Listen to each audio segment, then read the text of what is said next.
오늘이 6월 21일입니다. 며칠 지나면요, 6월 25일. 한국 사람들에게는 잊을 수 없는 날이 있다면 그 날들 중에 하나가 바로 6.25입니다. 1950년 6월 25일 날 북한이 기습 남침을 했죠. 불과요, 약 한 석 달, 80여일 만에 서울이 그 적들의 손에 넘어갔었고, 낙동강 전선까지 이 북한군들이 쳐내려왔었습니다. 이 지금 기세를 뒤엎기 위해서 이 미국을 중심으로 한 이 연합군들이 작전을 세웁니다. 당시에 연합군 사령관이 잘 아시는 잔 메가더인데요. 이 잔 메가더 장군이 인천 상륙 작전을 구상합니다.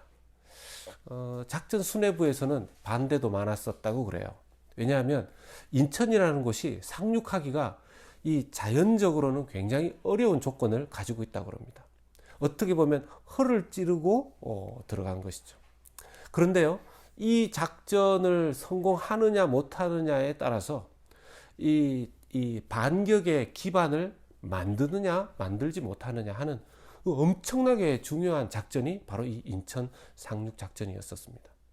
아시겠지만 놀랍게도 이 잔 메가더 장군은 스스로 이 작전의 성공 가능성에 대해서 이 작전이 성공할 수 있는 확률은 자기가 생각하기에는 5,000대 1이다. 5,000분의 1이다. 그렇게 이야기할 정도로 어려운 작전이었는데요. 정말 믿는 우리로서는 하나님 도우셔서 기적같이 이 인천 상륙 작전을 성공하고, 이것을 통해서 연합군은 반격의 기반을 마련하고 다시 이 북진을 하게 됩니다. 서울을 수복하고 그렇게 되었죠. 대승리를 거두었고요. 어떻게 보면 그 승리가 있었기 때문에, 인천 상륙 작전의 성공과 승리가 있었기 때문에 그나마 이 남한 대한민국이 세워질 수 있었다고 해도 과언이 아닐 것입니다. 모세와 아론은요, 이스라엘의 해방을 위해서 하나님 앞에 부르심을 받았습니다. 처음 바로를 방문했을 때는 실패했습니다. 그리고 자신들은 낙심했었고요. 그런데 하나님은 또다시 모세와 아론에게 말씀하십니다. 출애굽기 오늘 말씀 7장 8절에 보면 여호와께서 모세와 아론에게 말씀하여 이르시되, 하나님께서 모세와 아론에게 또다시 말씀하십니다. 모세와 아론에게 주신 말씀은요, 아주 구체적이었어요. 출애굽기 7장 9절 말씀입니다. 바로가 너희에게 이르기를 너희는 이적을 보이라 하거든 너는 아론에게 말하기를 너희 지팡이를 들어서 바로 앞에 던지라 하라. 그것이 뱀이 되리라. 이 말씀을 잘 들여다보면요, 조건절이 아닙니다. 조건절이라는 것은 if로 시작되는 이 구성이 아니라는 것이죠. 만약 바로가, 너희들이 바로 앞에 갔을 때 바로가 이적을 보여봐라. 너희들이 신의 이름으로 왔다면 그 신의 이름으로 왔다는 것을 기적을 통해서 한번 증명해봐라. 이렇게 물을 것인데, 묻는다면 이렇게 하나님 말씀하지 않으셨습니다. 영어로 보면 when으로 시작합니다. 바로가 너에게 이적을 행하라고 할 때, 이건 하나님께서 거의 확정적으로 말씀하시는 거죠. 아주 구체적으로 말씀하시는 겁니다. 하나님은요, 앞으로 일어날 일들을 확실하게 알고 계십니다. 바로가 무엇을 물을지 알고서 코치하시는 것이죠. 하나님께서 우리를 인도하실 때요, 때로는 우리로 하여금 어떤 확실한 것들을 말씀하시고 보여주시고 가르쳐 주십니다. 이렇게 행하라. 너희들의 삶에 이런 일이 있을 것인데 그때는 이렇게 행하라. 앞으로 세상에 종말이 가까워 오면 이런 일이 있을 것이다. 하나님 미래에 대해서 그렇게 말씀하시지 않습니다. 만약 종말에 이런 일이 있으면 너희들이 이렇게 살아라 라고 말씀하시지 않고요, 미래에 이런 일이 있을 때, 종말의 때, 이런 일이 일어날 때 너희들은 이렇게 살아라. 그렇게 말씀하셨습니다. 사실 지금 이런 팬데믹 상태에 놓여진 이 전 세계요, 하나님의 미래를 향한 경고의 재앙의 메시지 가운데 포함되어 있습니다. 전염병으로 많은 사람들이 죽을 것이다. 이 요한계시록에 나오거나 이런 것을 보면요, 거의 한 4분의 1 정도의 사람들이 이 재앙을 경험하게 될 것이다. 이렇게까지 예언되어져 있는 부분들이 있습니다. 뭐 마치 너무 낯선 것처럼, 그건 인간이 하나님께서 말씀하신 대로 세상을 믿고 살아가는 것이 아니라 인간 스스로가 세상을 만들려고 하다가 보니 당황하게 된 것이죠.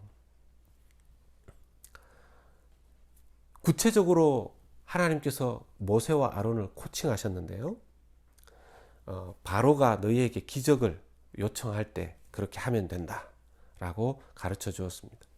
여기까지만 보면요, 모세와 아론, 바로 앞에 가서 바로 왕이 딱 그렇게 요구했습니다. 너희들이 신의 이름으로 왔다고? 그럼 기적을 보여봐라 라고 했을 때 모세와 아론은 그 앞에서 이것을 행했습니다.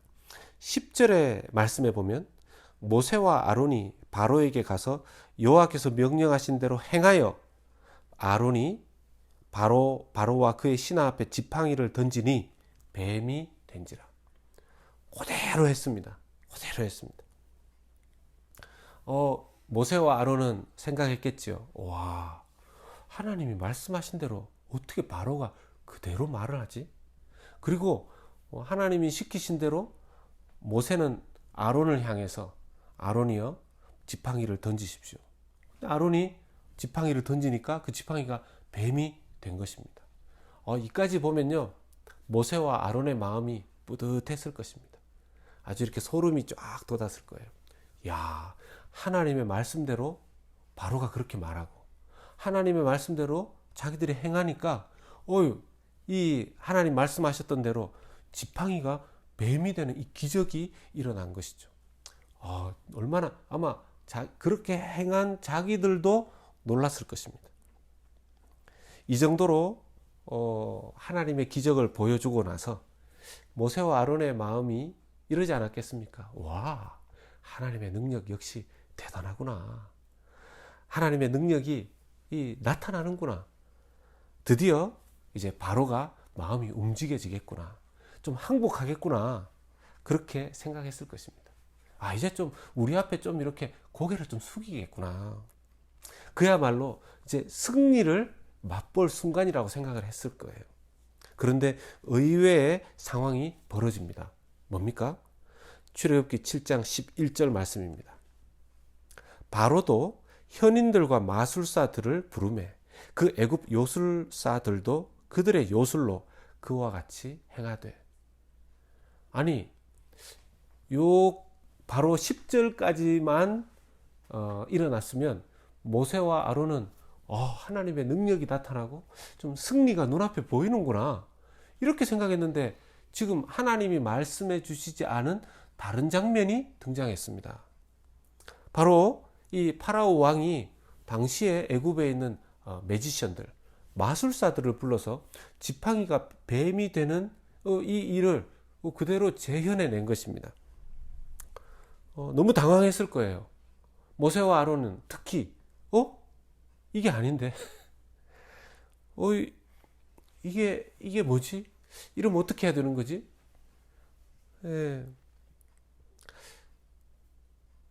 이 부분이 우리가 하나님의 말씀에 순종하며 살아갈 때 부딪히는 우리의 믿음의 고민을 만들어내는 부분입니다.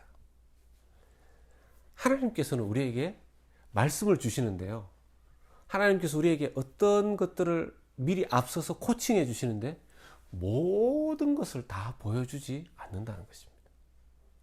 모든 상황들을 다 알려주시지 않는다는 것입니다. 하나님께는 큰 그림, 빅픽처가 있으세요. 완벽한 청사진이 있습니다. 그런데 그 완벽한 청사진을 우리에게 다 보여주시지 않는다는 것입니다. 우리가 하나님 믿을 때 걸려하는 부분들이 이런 부분들이에요. 분명히 하나님 뜻이라고 생각해서 행동으로 옮겼는데 다른 변수가 나타나더라는 것입니다. 그러면 내가 하나님 뜻을 따른 것이 맞는가? 맞지 않은 것인가? 하나님 우리에게 우리가 할 일을 분명히 말씀해 주셨는데 하나님이 하실 일들은 다 말씀해 주시지 않았습니다. 우리가 우리의 일을 한 후에 그래서 하나님이 하실 일을 기다려야 합니다. 내가 하나님께서 내게 맡기신 일, 모세와 아론에게 맡기신 일을 모세와 아론이 행했죠. 그리고 하나님이 하실 일은 우리가 기다려야 합니다. 그것을 기다리는 시간이 필요한 거죠. 만약에 하나님이 하셔야 하는 일을 기다리지 못할 때 승리를 볼 수가 없는 것입니다. 모세와 아론이 그때 바로 왕 앞에서 당황해서 하나님께서 말씀해 주신 것이 이까지인데 이 모세와 아론 앞에 아니 다른 요술 부리는 사람들이 와서 뱀을 만들고 이거 뭔가 좀 잘못된 것 같은데 우리가 뭔가 불순종한 부분이 있는가? 의심한 부분이 있는가? 내가 뭔가 잘못했나? 하나님 음성을 잘못 들었나? 이렇게 생각해서 그 자리를 빠져나와 버렸다면 어떻게 됐을까요? 하나님의 승리를 온전히 보지 못했을 것입니다. 하나님께서 어떻게 역사하시는지 보지 못했을 것입니다. 하나님의 일하심을 알지 못했을 것입니다. 여기에 우리의 믿음이 필요한 것입니다. 내가 할 일을 한 후에 하나님이 하시는 일을 기다리는 시간. 그것을 기다리는 것이 바로 믿음입니다. 우리가 하나님 말씀하신 것에 순종하는 것도 믿음이지만요. 그 순종한 이후에 다른 일들이 이루어지는 것을 기다리는 것이 그때 믿음이 필요한 시간이고 우리의 믿음이 만들어지는 시간입니다. 사실 이런 작은 경험들을 하기 시작한 모세는요, 믿음이 점점 자라나게 되죠. 그래서 이전에는 조금만 실패하면 막 하나님 앞에 원망하고 그런 모세였었어요. 근데 이 일을 경험하면서 모세의 원망이 줄어듭니다. 왜요? 자기가 하나님께로부터 받은 것을 행하고 나머지는 하나님이 책임지시는 것들을 보았기 때문이죠. 믿음이 자라기 시작한 것입니다. 나중에는 엄청나게 큰 믿음이 생겨서 자기 개인의 믿음뿐만 아니라 다른 사람들까지 이끌 수 있는 큰 믿음이 모세에게 생깁니다. 출애굽기 14장에 가면 홍해가 갈라지고 이스라엘 백성들이 그 홍해를 지나가고 애굽의 군대가 쫓아오는 그런 장면이 있습니다. 그때 모세가 얼마나 믿음이 커졌냐 하면 출애굽기 14장 13절에 이렇게 말합니다. 모세가 백성에게 이르되 너희는 두려워하지 말고 가만히 서서 여호와께서 오늘 너희를 위하여 행하시는 구원을 보라.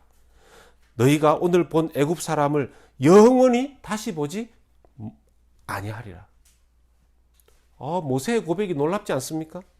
너희는 두려워하지 말고, 옛날엔 자기가 두려워했잖아요.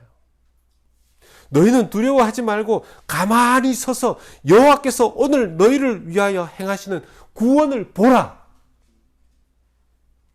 모세의 믿음이 이렇게 자란 것입니다. 이전에는 조그마한 바로의 그 행동에 대해서 실망해서 자기 믿음 가지기도 버거웠던 사람이에요. 나중에 이 믿음이 이렇게 달라지는 것이죠. 하나님이 보여주신 것과 우리에게 전부 보여주시지 않는 것의 사이에 있을 때 우리에게 믿음이 필요하고 순종이 필요한 것입니다. 이럴 때 성급하게 움직이지 않아야 합니다. 이럴 때 쉽게 낙심하지 않아야 합니다. 보통 우리가 힘들어할 때가 바로 이때예요. 요 기간, 그 기간. 이때 기도하면서 말씀 붙들고 믿음으로 기다려야 하는 것이죠. 저만 해도 우리 교회만 하더라도 개척교회를 시작하고 하나님께서 뜻을 두고서 교회를 세우라고 하신 것 같은데, 하나님께서 저에게 분명히 그런 인도하심을 하신 것 같은데, 그래서 순종했는데 조금 되는 모습에 어떤 부분은 아직 안 되는, 천천히 주시는 이런 뭔가가 있는 거죠. 하나님 앞에 가지는 비전, 하나님 앞에 가지는 교회의 소망, 그것이 우리의 마음속에는 있는데, 저의 마음속에는 있는데 아직까지 구체적으로 이루어지는 데까지는 너무나 이 갭이 큰 겁니다. 내가 잘못 인도를 받았나? 교회를 잘못 세웠나? 그게 아니라 이때 요 시간에 필요한, 이 기간에 필요한 믿음이 있는 것입니다. 이것을 기다리는 것. 하나님이 우리에게 하라고 하신 것에 대해서 우리가 하고, 하나님이 하실 일을 기다리는 것이 필요한 것이죠. 그래야 승리를 보게 되는 줄로 믿습니다. 그러면요, 우리의 승리라는 것은 하나님이 다 이루어 주시는 것을 본 그때가 승리가 아니라, 그건 승리의 완성이고, 이미 그것에 순종하며 하나님께서 행하실 일을 기다리는 그 믿음을 붙드는 그 자체가 하나님의 관점에서는 승리인 줄로 믿습니다. 우리는요, 손에 뭐가 잡혀야 승리이고 성공이라고 생각하거든요.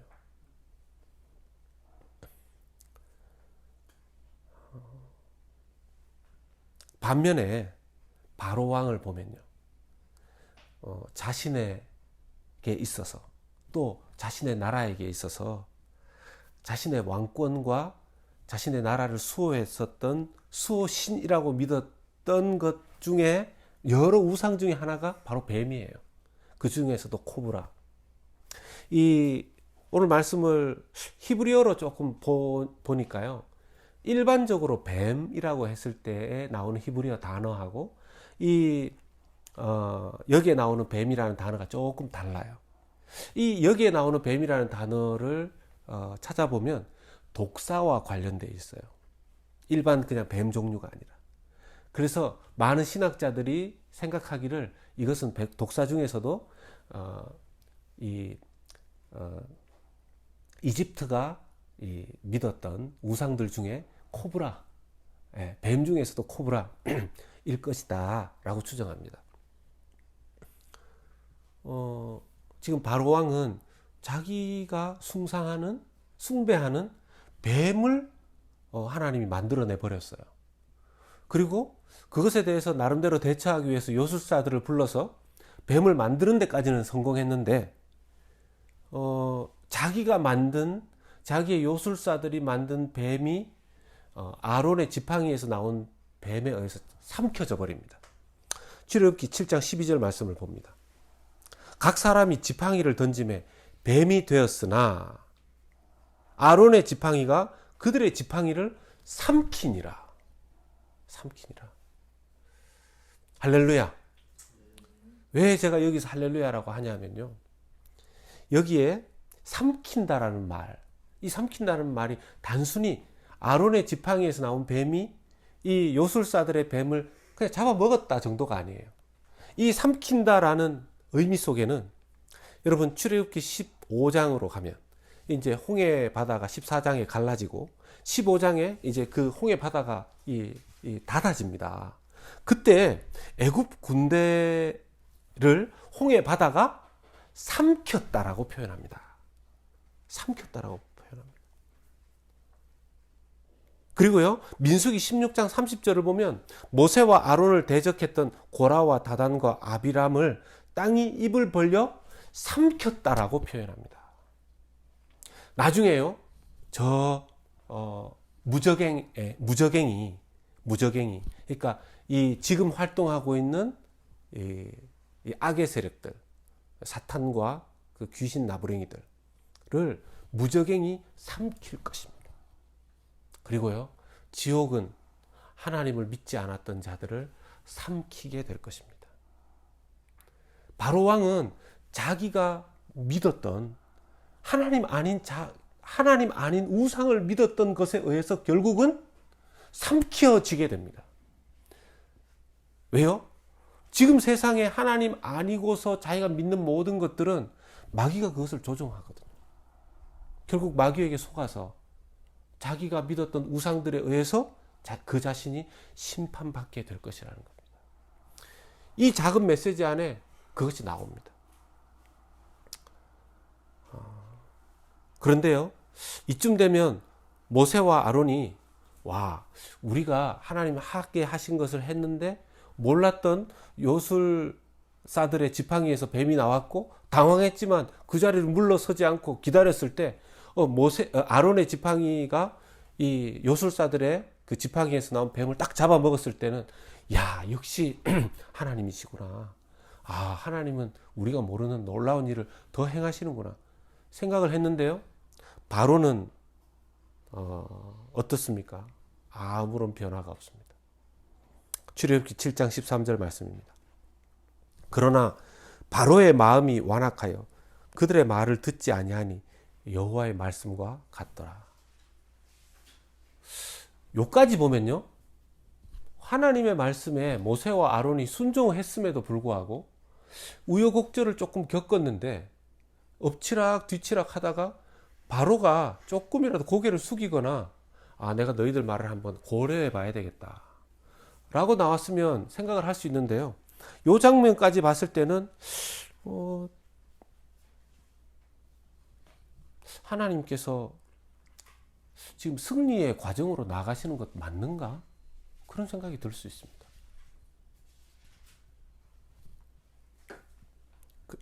그렇지만 모세와 아론이 하나님의 말씀에 한 걸음 한 걸음 내디디는 것으로 앞으로의 큰 승리의 그림을 그들이 그려가고 있다라는 것을 그들은 알지 못했습니다. 모세의 작은 하나하나의 그 순종, 내 일상의 삶 속에서의 그 작은 순종이 하나님의 큰 승리, 나중에 이스라엘 백성들이 애굽에서 나오게 되는 놀랍고도 놀라운 그 큰 승리를 만들어내는 큰 승리의 작은 요인들이 되어 가고 있었다는 것을 모세와 아론은 그때 당시는 알지 못했습니다. 알지 못하고 순종한 거죠. 그냥 이것이 믿음이었습니다. 우리가 알지 못하는 크고 놀라운 승리를 주시는 하나님은요, 우리에게는 바로 앞에 작은 것들만 보여주실 때가 많습니다. 대부분 그렇습니다. 스데반 집사님의 죽음이 그랬죠. 스데반 집사님이 돌에 맞아서 하나님의 말씀과 복음을 전할 때 돌에 맞아서 죽었습니다. 그 돌에 맞아 죽는 스데반 집사님의 죽음만을 봤을 때는 그걸 어떻게 승리라고 말할 수 있겠습니까? 그걸 어떻게 성공이라고 말할 수 있겠습니까? 실패로 보이죠. 그런데 스데반 집사님의 죽음과 관련해서 그것에 아주 인상 깊게 연결된 한 사람, 그때 당시는 스데반의 죽음을 옆에서 도왔던 사람이지만 나중에 결국 주님께로 돌아와서 신약 성경의 대부분을 기록한 사람, 사도 바울이 그 자리에 있었단 말이죠. 바울이 그 자리에 있었단 말이죠. 그래서 스데반의 죽음은 그냥 사람의 관점에서 봤을 때는 실패로 보일 수 있지만 하나님의 관점에서 봤을 때는 큰 하나님 나라의 승리에 스데반 집사님이 승리한 죽음이었다는 사실입니다. 궁극적으로 예수님의 십자가가 그렇지 않습니까? 공생의 3년을 그렇게 좋은 말씀 전하시고 죽은 사람 곧 살려주시고 병든 사람 고쳐주신 그분이 3년의 공생의 후에 기껏 그분에게 온 것은 처참한 십자가 사형이었어요. 근데 그 십자가 사형, 십자가에 달려 돌아가시는 그것만 봤을 때는 그건 실패잖아요. 사람들의 관점에서는, 인간의 관점에서는 실패 아니겠습니까? 예수님 근데 그 십자가에서 하셨던 마지막 말씀이 다 이루었다. 다 이루었다. 우리는 인간적인 관점에서는 그걸 이해할 수 없습니다. 어쩌면 그 다 이루었다는 말씀이 그냥 하나님께서 자기에게 맡기신 것을 다 순종했다, 이까지만 생각할 수도 있겠지만요, 아니 그것은 훨씬 더 넘어서는 것입니다. 하나님 나라의 큰 승리의 기반을 그 큰 승리를 십자가에서 예수님 다 이루셨다라는 뜻이 되는 것이죠. 그 십자가에 예수님의 순종이 있었기 때문에 3일 후에 예수님의 부활이 있었던 것이죠.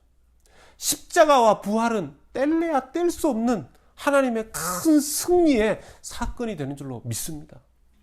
근데 이 큰 승리 보면요, 인간이 봤을 때는 그 장면, 그 순간만 봤을 때는 그 큰 승리를 다 볼 수 없다는 것에 오늘 우리가 하나님의 말씀대로 행하면 승리하게 됩니다 라는 설교 제목에, 승리가 뭔가, 내가 하나님 말씀에 순종했는데 내가 원했던 승리가 왜 빨리 안 오는가에 대한 우리의 궁금증에 대한 답이 되는 줄로 믿습니다.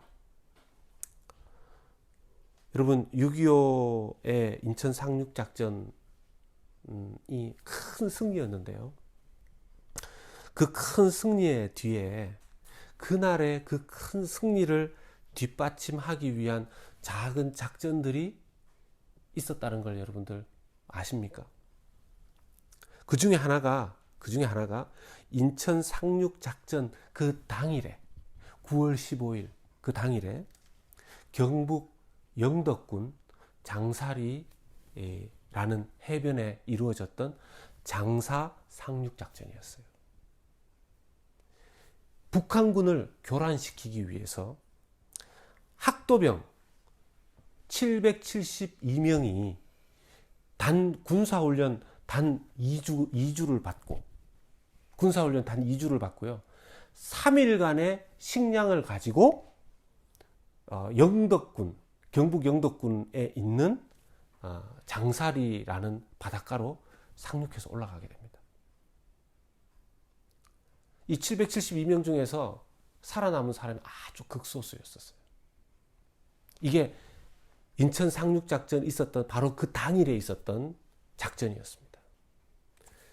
이 학도병 772명이 인천 상륙작전의 큰 승리의 그림을 알았을까요? 가르쳐 주었을까요?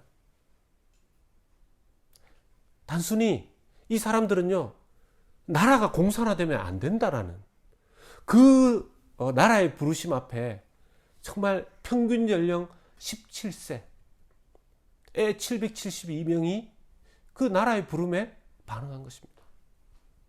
그리고 그곳에 갔죠. 그들이 식량도 3일밖에 없었지만 가지고 간 탄약이 자기들이 그냥 지참한 탄약이 다였다 그래요. 보통 보면 전쟁을 하게 되면 이제 탄약이 따로 좀 준비되어 있어서 총을 쏘다가 그 탄약병들이 그 총알을 배분하고 공급을 하죠. 자기가 가지고 있었던 탄약이 다였다 그래요. 그뿐 아니라 당시에 인천 상륙작전을 성공시키기 위한 다른 또 많은 작전들과 작은 희생들이 있었기 때문에, 그러나 작은 작전이고 작은 희생이라고 하지만 자기 개인에게 있어서는 인생의 목숨을 건 희생 아니었겠습니까? 그랬기 때문에 인천 상륙작전의 승리라고 하는 큰 성공이 이루어질 수 있었던 것이죠. 사랑하는 우리 믿음의 우리 가족 여러분, 우리의 삶에 지금 당장 완벽한 승리가 보이지 않아도 하나님은 하나님의 말씀에 순종하고 행동하는 우리를 통해서 큰 승리를, 하나님 나라의 큰 승리를 이루어 가고 계심을 믿으시기를 축복합니다. 내 관점에서의 승리가 아니라 하나님의 관점에서의 승리를 볼 수 있어야 합니다. 이번 한 주간 하나님 나라의 큰 승리를 이루어 가는 일에 내게 원하시는 뜻에, 그 삶의 자리에서, 내 직장에서, 가정에서 하루하루를 살아갈 때 그 작은 내 삶에 하나님의 뜻에 순종함으로 말미암아 하나님 나라의 승리를 이루어가는, 하나님 나라의 승리를 위해 귀하게 쓰임받는 귀한 한 주간 되시기를, 살아가시기를 주님의 이름으로 축원합니다. 이 말씀 생각하면서 부르고 싶은 찬양이 있었습니다. 하나님은 우리의 피난처가 되시며 환난 중에 우리의 힘과 도움이시라. 너희는 가만히 있어 주가 하나님 됨 알지어다.